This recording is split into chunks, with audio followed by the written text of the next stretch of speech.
ਵਾਹਿਗੁਰੂ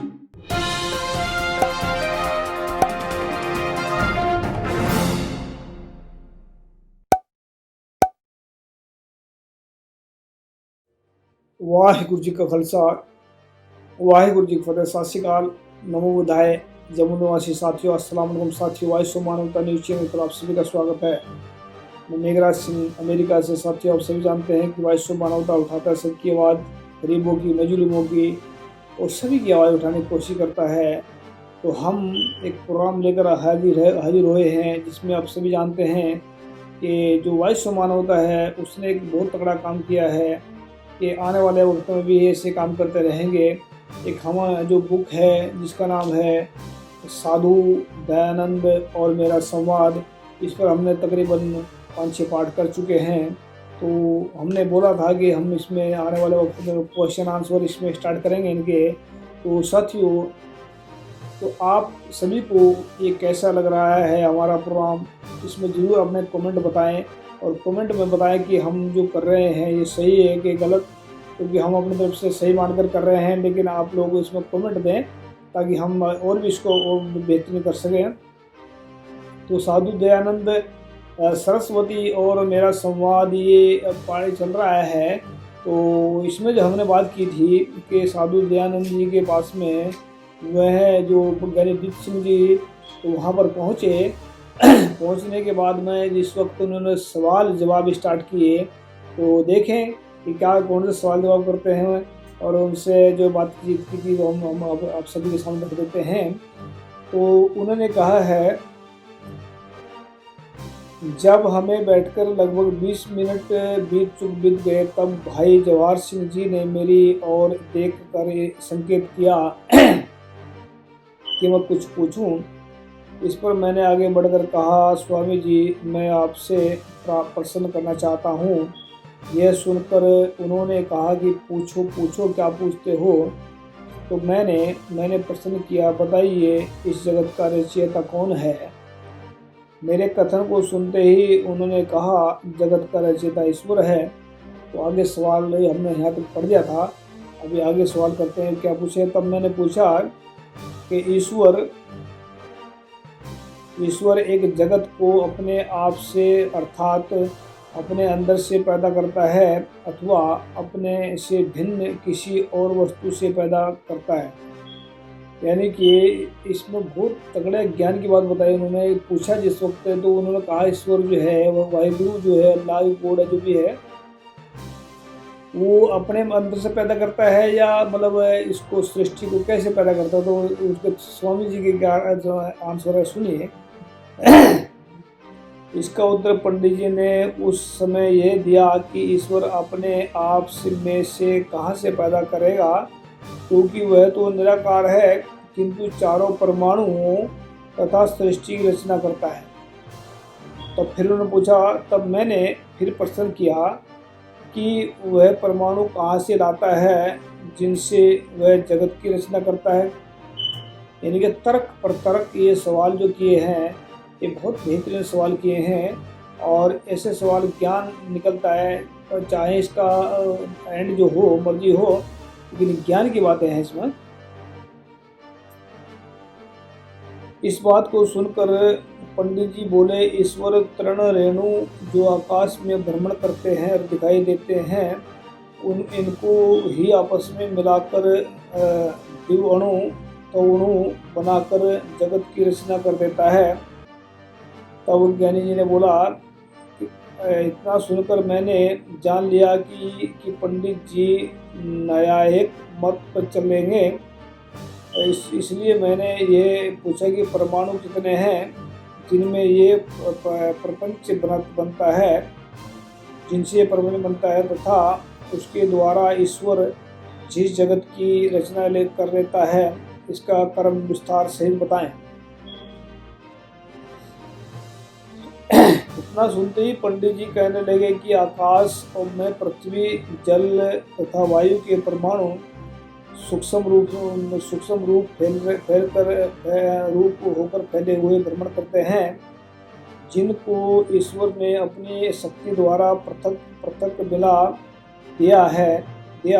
इनको फिर यथाक्रम ये स्थूल ब्रह्मांड की उत्पत्ति हो गई है कि फिर पृथ्वी के परमाणुओं से पृथ्वी बनी, जल के परमाणुओं से जल तथा अग्नि के परमाणुओं से अग्नि बनी तथा वायु के परमाणुओं से वायु बन गई। आगे इसमें नाना प्रकार के सृष्टि पैदा हुई। यानी कि जो हमने पढ़ा है ये स्वामी जी का जवाब था। अब वो तर्क पर करे जा रहे हैं ज्ञानीदीप सिंह जी, और वो स्वामी जी जवाब जो दे रहे हैं वो सुन लीजिए, आप सुन रहे हैं इसको। आगे बोलते हैं, मैंने इस कथन को सुनकर, ये ज्ञानीदीप सिंह बोलते हैं, मैंने इस कथन को सुनकर पूछा कि इन चारों तत्वों के परमाणु क्या पहले ही बने हुए थे अथवा इनकी रचना ही ईश्वर से ने की थी, अर्थात परमाणु अनाद हैं या अनादि, जिससे ईश्वर की जगत की रचना करता है। जिससे तो उन्होंने पूछा कि ये परमाणु जो है मतलब पहले से बने हुए थे या कैसे थे। तो मतलब तर्क कितना जबरदस्त है। अगर लिखते हैं, तब वे हंसकर कहने लगे, ईश्वर कोई साकार पदार्थ नहीं जो स्थूल तत्वों की अपनी आत्मा द्वारा रचना करता, बल्कि इन चारों तत्वों के परमाणु पहले से ही हैं तथा ये अनाद हैं। ईश्वर ने इसको परस्पर मिलाकर जग रचना कर लिया। यानी कि जो परमाणु जो है जो घूम रहे हैं वो पहले से मौजूद हैं, तो ईश्वर ने सिर्फ उनको मिलाकर ऐसी रचना की, ऐसा इनका मानना है। आगे लिखते हैं, आगे सवाल किया जो मतलब ज्ञानीदीप सिंह जी थे, उन्होंने इसे सुनकर मैं हंस पड़ा। यानी कि वो हंस पड़े, तो हंस कर उन्होंने क्या तर्क दिया। फिर मैंने कहा, पंडित जी आपके कथन से तो कोई ईश्वर एक राजमिस्त्री के समान सिद्ध होता है। जिस प्रकार राजमिस्त्री ईंट, चूना, गारा तथा लकड़ी आदि का करता नहीं होता, परंतु उनको क्रम से मिलाकर एक मकान बना देता है, यदि यही हाल ईश्वर का है, जो इन परमाणुओं को करता नहीं है परंतु इनको इससे मिलाकर जगत को इस ढांचे के रूप में लाने की शक्ति रखता है। ये भी एक मतलब उन्होंने उसके सवाल के ऊपर कटाक्ष किया। तो वही ईश्वर तो फिर ऐसा होगा जैसा मतलब एक मिस्त्री होता है। तो आगे क्या लिखते हैं, अर्थात ये पांचों तत्व पहले ही बने हुए थे परंतु विधि पूर्वक नहीं थे। इनको यथाक्रम करके इकट्ठे करके ईश्वर ने नदियाँ, पहाड़, वृक्ष आदि की रचना कर दी, जिससे ऊपर ये सारे कारोबार होने लगे। आपके इस कथन के अनुसार तो ईश्वर एक बुढ़िया जैसे है, वह आटा, दाल, साग आदि जो पहले से बने हुए हैं उनको चौके में इकट्ठा करके रोटी, दाल, साग, पुलाव बना देती है। इस प्रकार ईश्वर ने भी यही कार्य किया तथा बस तत्वों को इकट्ठा करके इस रूप में ले आता है जिससे हम जगत कहते हैं। इससे ये सिद्ध होता है कि परमाणुओं का नाम जगत नहीं है, परंतु परमाणु भी ईश्वर की भांति जगत का कारण नहीं है।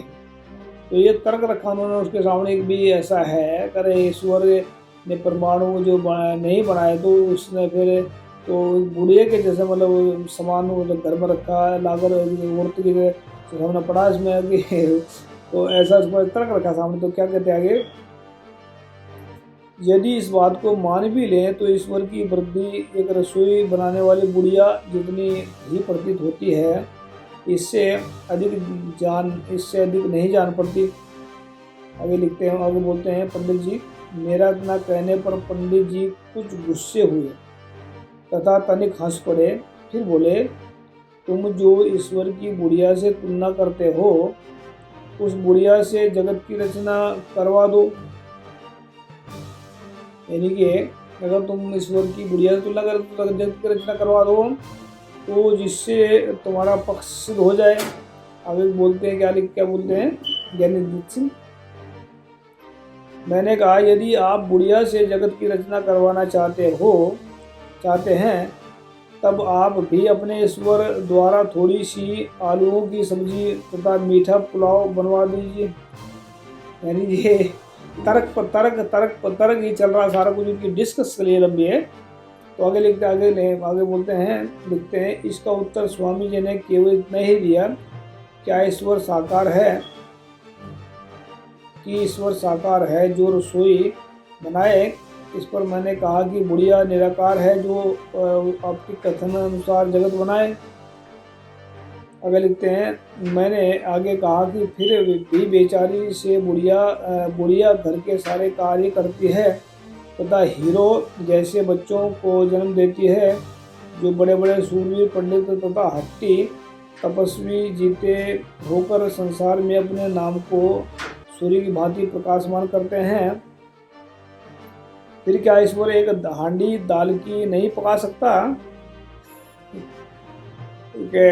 कमाल की बातें कर रहे हैं। तो हांडी दाल की नहीं पका सकता तथा काम काज के मामले में बुढ़िया से भी निचले स्तर का आ गया है।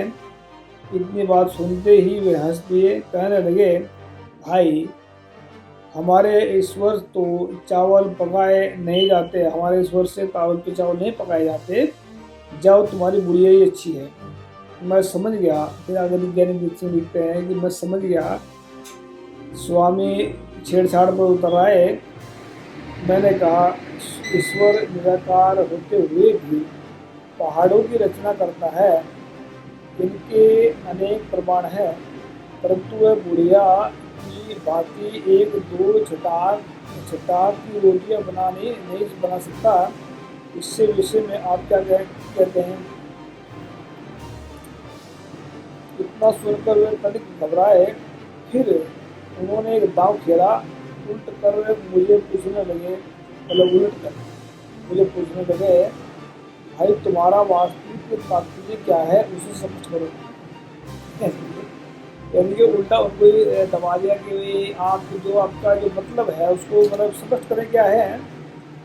तो कहने लगे, मैंने पूछा कि जगत का कार्य करता कौन है? इसका उत्तर पुनः स्वामी जी ने वही दोहराया, हमने तो पहले ही बता दिया कि ईश्वर है, फिर क्यों पूछते हो? मैंने फिर कहा कि मेरी शंकाओं का निवारण अभी तक नहीं किया। आपके कथन से तो ये प्रतीत होता है कि ईश्वर पृथ्वी जल आदि तत्वों का कर्ता नहीं है, किंतु मनुष्य, हाथियों, घोड़े, चिड़ियों आदि का करता है। इसलिए क्या ये सत्य है कि आधा कर्ता ईश्वर है और आधे कर्ता परमाणु हैं। आगे प्रश्न है कि परमाणु नित्य है तथा अनित्य है। यदि कि इतने क्वेश्चन खड़े कर देने स्वामी के सामने भी वो घबरा गए। जिसका स्वामी जी ने उत्तर दिया, आगे लिखते हैं, मैंने फिर पूछा, ऐसा काल तथा आत्मा को आप नित्य मानते या अनित्य? इसका उत्तर भी स्वामी जी ने यही दिया कि ये सब वस्तु नित्य है। फिर मैंने कहा, यदि ईश्वर की साथ से ये भी अनाद तथा जगत भी करता है कि ईश्वर स्वतंत्र रचना नहीं बल्कि परतंत्र है। आपके कथन अनुसार तो ये भी जान पड़ता है कि जगत केवल पशुओं, पक्षियों तथा मनुष्यों आदि का नाम है। यदि वे विस्तार में कहें तो समुद्र, पर्वत, चंद्र, सूर्य, तारागण तथा वनस्पति का नाम कहा जा सकता है। परमाणु तथा आकाश आदि का कर्ता ईश्वर होने के कारण ये जगत नहीं कहे जा सकते। यदि इन्हें जगत कहेंगे तो इसका कर्ता ईश्वर के अतिरिक्त कोई मानना पड़ेगा जिसे जगत का कर्ता कहा जाए। उत्तर विस्तार से दे।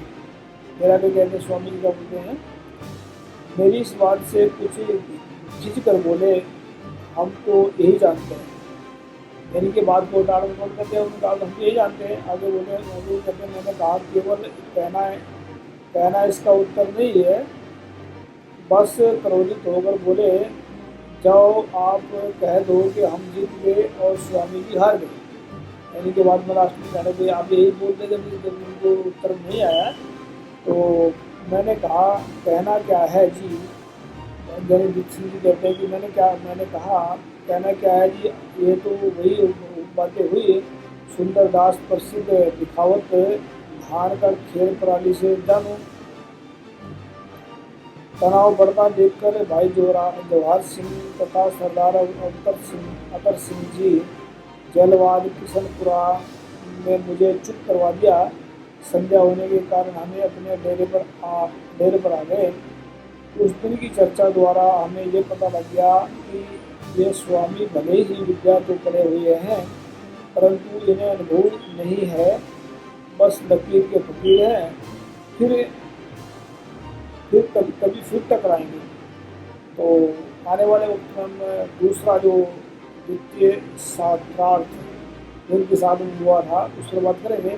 ये पहला जो क्वेश्चन आंसर हुई है उनके साथ में यहाँ तक हमने पढ़ा है। और आप सभी जानते हैं कि जो ज्ञानीदीप सिंह ये जो थे वो एक महान विद्वान थे, उन्होंने स्वामी को हराया। तो अगर किसी को लगता है कि हम जो किताब पढ़ रहे हैं या किसी की बात को ऐसा लग रहा है कि हम झूठ बोल रहे हैं, तो हम भी विचार चर्चा करना चाहते हैं किसी साथ में, और आ जाएं। हमारा हराना या हारना ये मकसद नहीं है, हमारा मकसद है अगर कोई ज्ञानी आता है उससे हम ज्ञान सीख लेंगे। अगर कोई मूर्ख मतलब आ जाता है तो उसको हम थोड़ा बहुत हम भी अपने तरफ से ज्ञान की बात रखेंगे गुरु की कृपा से, तो वो भी ज्ञान सीख ले। तो अगर किसी इच्छुक है कोई विचार चर्चा के कारण तो आ जाएं, और किताब के बारे में अगर कोई बात पढ़नी तब भी आ जाएं। तो वॉइस ऑफ मानवता उठाता सब किया। नेक्स्ट एपिसोड में मिलते हैं। Thank you so much. सत श्री अकाल। वाहिगुरु जी का खालसा वाहिगुरु। अस्सलाम वालेकुम। जय जय।